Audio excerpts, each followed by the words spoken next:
जोहार। आज के झारखंड मुख्य समाचार में आपका स्वागत है। आज की पहली खबर के साथ झारखंड हाईकोर्ट के द्वारा राज्य में कोविड बचाव को लेकर कल शनिवार को झारखंड सरकार और राज्य के सभी जिला न्यायालयों को एक महत्वपूर्ण निर्देश जारी किया गया है, जिसमें कहा गया है कि राज्य में अब तक जितने भी जब्त ऑक्सीजन सिलेंडर हैं उन्हें तत्काल सेवा के लिए इस्तेमाल किया जाए। जब्त किए गए ऑक्सीजन सिलेंडर को इस्तेमाल राज्य के मरीजों को जान बचाने के लिए किया जाए।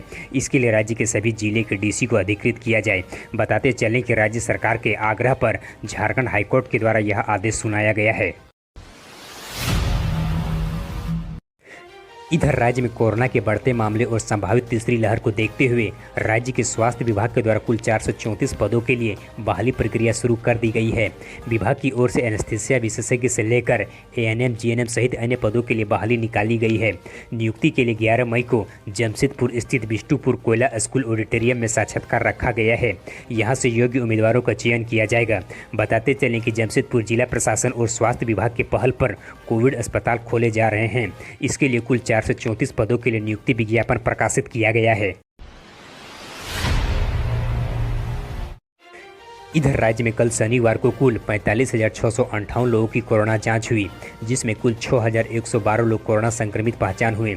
लगातार दूसरे दिन यहां प्रत्येक 100 लोगों की जांच में 13 लोग कोरोना संक्रमित पाए जा रहे हैं। वहीं राहत की बात है कि राज्य में स्वस्थ होने की संख्या में भी लगातार बढ़ोतरी हो रही है।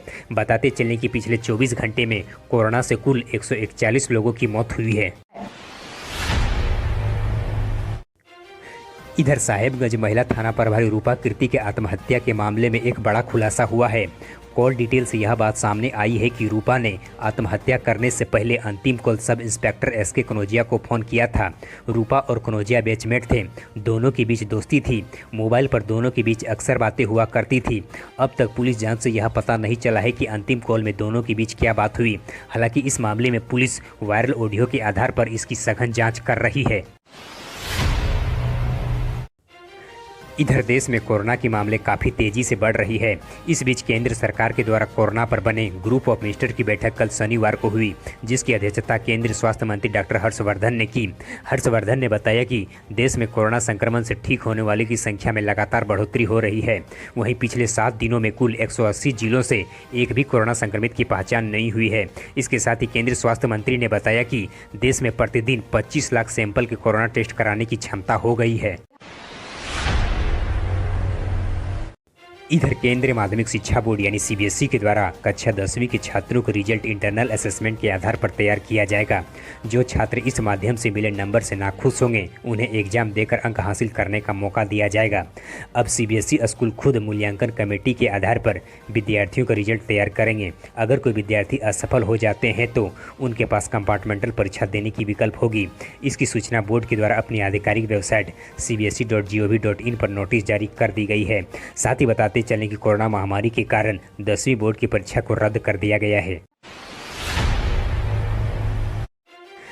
इधर राज्य में अब राज्य सरकार के नए आदेशानुसार अब शादी, तिलक या छेका जैसे कार्यक्रम करनी हो तो इसके लिए प्रशासन के पास घोषणा पत्र देना होगा। स्व घोषणा पत्र के जरिए यह बताना होगा कि वह अपने कार्यक्रम में कोविड-19 संक्रमण से बचाव के लिए सरकार के द्वारा जारी किए गए सभी निर्देशों का अनुपालन करेंगे। इसके साथ ही सरकार के दिशा निर्देश के अनुसार से 50 से ज़्यादा लोगों को शामिल नहीं होने देंगे। इससे संबंधित एक फॉर्म प्रशासन की ओर से जारी भी कर दिया गया है। राज्य के सभी थानों और प्रखंड विकास पदाधिकारी के पास संबंधित फॉर्म उपलब्ध भी करा दिया गया है। इस फॉर्म को भरकर थाना और प्रखंड विकास पदाधिकारी के पास जमा करनी होगी, अन्यथा उस पर कार्रवाई किया जाएगा।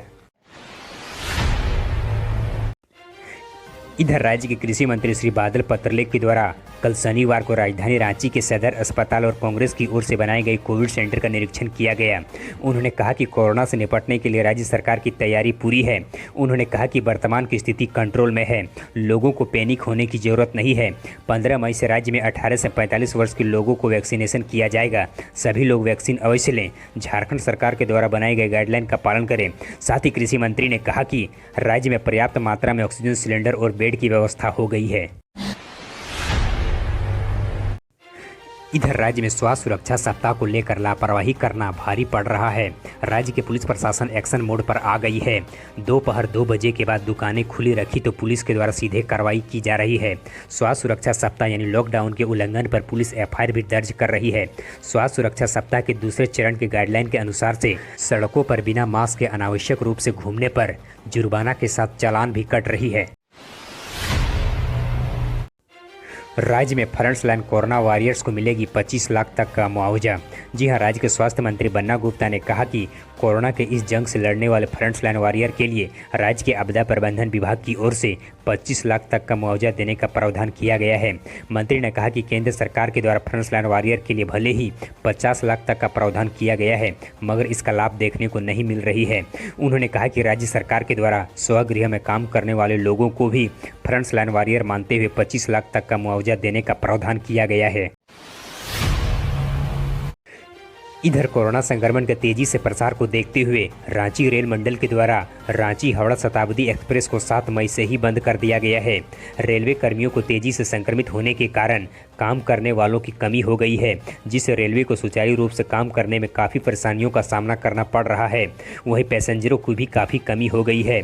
रांची रेल मंडल के द्वारा रांची से खुलने वाली 2 ट्रेनें रांची धनबाद इंटरसिटी और रांची देवघर इंटरसिटी को भी बंद करने की तैयारी की जा रही है। इधर राज्य में कोरोना की स्थिति को लेकर राज्य के मुख्यमंत्री श्री हेमंत सोरेन के द्वारा राज्य के सभी सांसदों और विधायकों के साथ वीडियो कॉन्फ्रेंसिंग के माध्यम से बैठक किया जाएगा और उसके विचार जाना जाएगा। मुख्यमंत्री सचिवालय की ओर से जारी सूचना के अनुसार से 10 मई के दिन 11:30 बजे संथाल परगना पलामू प्रमंडल के सांसदों और विधायकों से कोविड महामारी को लेकर बैठक किया जाएगा। वहीं उसके अगले दिन मंगलवार को उत्तरी छोटा नागपुर, दक्षिणी छोटा नागपुर और कोल्हान प्रमंडल के सांसदों और विधायकों के साथ वीडियो कॉन्फ्रेंसिंग के माध्यम से महामारी की स्थिति के संबंध में बैठक किया जाएगा और उसके विचार साझा किया जाएगा। इधर देश में कोरोना की दूसरी लहर की कहर अभी जारी है। इस बीच केंद्र सरकार के मुख्य वैज्ञानिक सलाहकार विजय राघवन ने तीसरी लहर के आने की भी आशंका जता दी है। केंद्र सरकार की इस आशंका पर IIT कानपुर के प्रोफेसर ने अपनी सहमति जता दी है। कोरोना के आंकड़ों का एनालिसिस कर रहे पद्मश्री प्रोफेसर मनिंद्र अग्रवाल ने दावा किया है कि जुलाई तक कोरोना की दूसरी लहर खत्म हो जाएगी। वहीं अक्टूबर से ही तीसरी लहर की भी आने की शुरुआत हो जाएगी। इधर विधानसभा के अध्यक्ष रविंद्र महतो के द्वारा नवनिर्वाचित विधायक हफीजुल अंसारी को कल विधानसभा की सदस्यता के लिए शपथ दिलाई गई। विधानसभा में आयोजित कार्यक्रम में स्पीकर के द्वारा पद और गोपनीयता की शपथ दिलाई गई। बताते चलें कि देवघर मधुपुर विधानसभा उपचुनाव से हफीजुल अंसारी के द्वारा जीत दर्ज की गई है।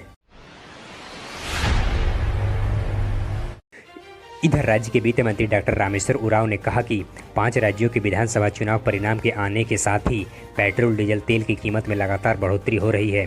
साथ ही वित्त मंत्री ने कहा कि हमारा पहले से ही दावा था कि चुनाव तक ही कीमत में नियंत्रण रहेगी, इसके बाद फिर बढ़ेगी, जो कि सही साबित हुआ।